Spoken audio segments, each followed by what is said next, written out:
I'm James Bruce, you're watching MakeUseOf.com reviews, and this absolute unit of a scooter is the Kugoo ES2. With a 350 watt motor inside, this thing can achieve a maximum speed of 25 kilometers an hour and a maximum range of 25 kilometers.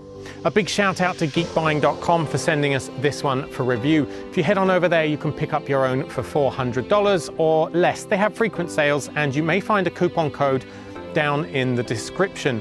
Keep tuned to find out what we thought of the Kugoo ES2, and if you stay watching to the end of the video, we'll tell you how you can win your own. The 8.5-inch honeycomb hole solid tyres and front shock absorber ensure a relatively smooth ride over urban surfaces, though I should note this is not an off-road device, despite my attempts to use it as such. That said, on compacted gravel and dry dirt roads, it was actually fine. On loose, deep gravel though, it just stopped dead, couldn't get any traction. However, I did manage to ride it home safely after dark down our unadopted dirt road which we live on, which really impressed me. I didn't think it would be able to handle that at all. Now on the Kugoo ES2, you're going to find both a physical disc brake for the rear and an e-brake for the front, and I would suggest you use them both in tandem to slow down. If you're going 25 kilometers an hour and you whack on the e-brake without the rear brake, you're going to go over the front handlebars. On the front, you're going to find the lever for acceleration, and again, that's driving the front tire. If you hold this down and maintain the same speed for 6 seconds, it'll beep to let you know that it's in cruise control. Once you've got used to it, it's fine. However, at first I found this a little bit difficult to get used to.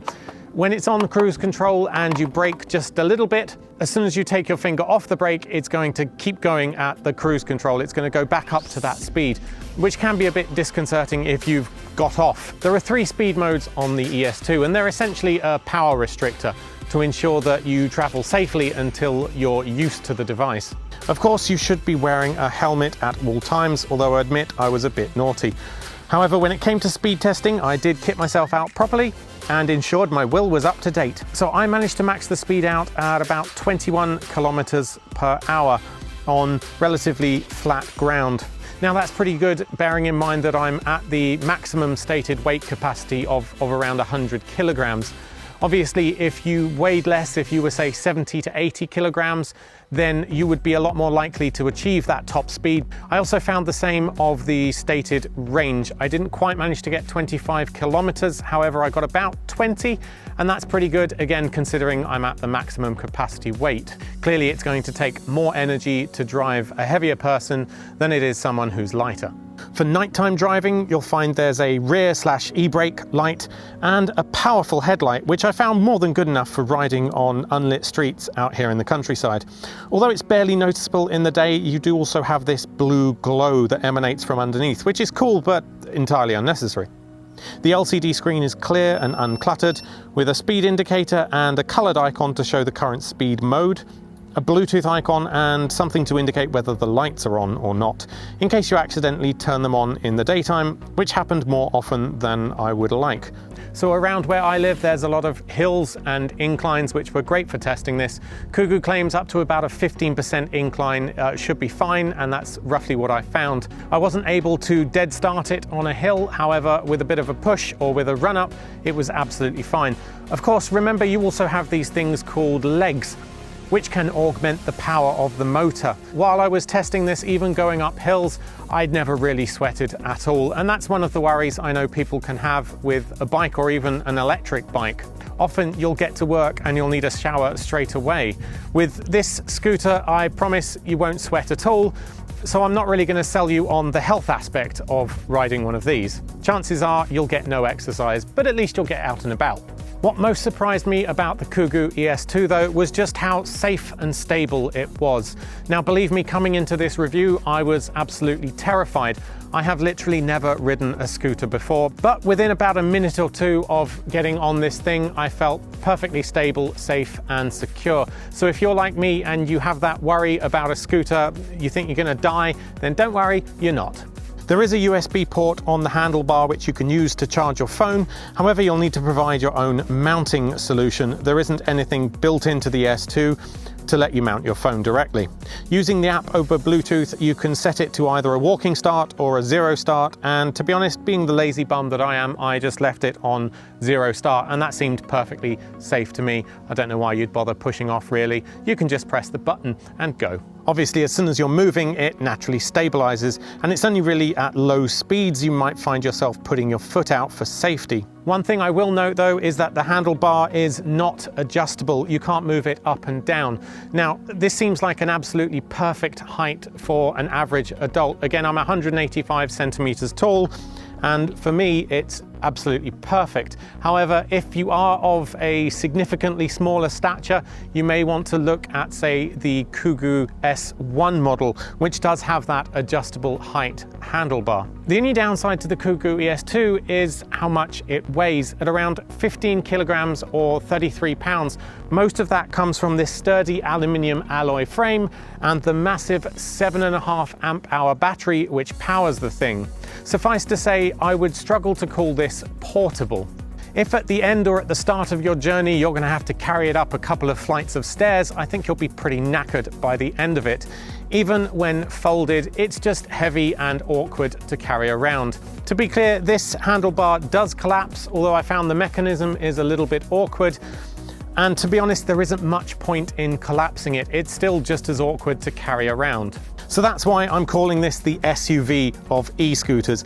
It's not an off-road truck, but it is a big, powerful thing for urban commuters who want to feel relatively safe. If you need to carry this up 3 flights of stairs at both ends of your commute, then this is probably not the right solution for you. But if you do just need to get from A to B on relatively flat urban terrain, then this is a fantastic option that gives you the freedom to get around quickly, effortlessly, and with zero emissions. For those of a smaller stature who need something a little bit more portable, easy to carry, perhaps an adjustable height handlebar, then do check out the Kugoo ES2. Our review of that up there. The specs are much the same on paper, but at only 11 kilograms, it's a lot easier and more portable to carry. Another thing the S1 model has going for it is the user serviceable battery, which you can buy online from GeekBuying.com and just replace yourself. So when I reached out about the Kugoo ES2 batteries, they said that they don't currently sell them and didn't have plans to. However, if you reach out to customer services, they will always be able to help you out with a replacement or service options. So take that as you will. I know some people prefer to have the option to just buy a replacement battery and change it themselves. Also, a quick note for UK folk like myself who are thinking of purchasing this or any electric scooter, in fact. In the eyes of the law, they can't go on the roads because they're not licensed. They can't go on the pavement because they're motorized, and they can't go in cycle lanes because they don't have pedals. Basically, they're invisible to UK law at the moment, and that makes them by default illegal. If you're caught riding one, you may be fined up to £300 or in fact have it confiscated. That said, it's extremely rare, and it's only in London really that that's happened. As I understand, the situation in New York is similar in the terms of the law, but it's less strictly enforced. Now, I would expect these laws to change within the next year or so as we head towards a more zero carbon emissions society.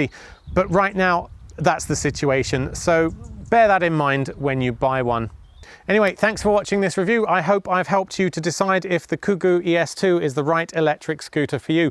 I know I've had ludicrous fun riding this around, even in the countryside here where it's less suitable. I think there is absolutely a future for these, and we're going to see a lot more of them in towns and cities. At around $400, I think it's fantastic value for money. It's really powerful, but yet really safe with both the e-brake and a proper physical rear disc brake. And for those of you who need to get from A to B fast with zero emissions and without sweating on the way, this is absolutely perfect, even if you are of a slightly larger build like myself.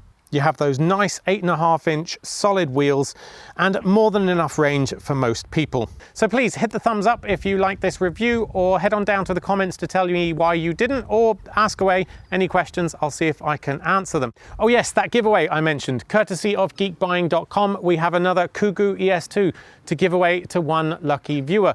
Just head on over to the link in the description to read the full written review at makeuseof.com, and at the end of the review you'll find a giveaway widget.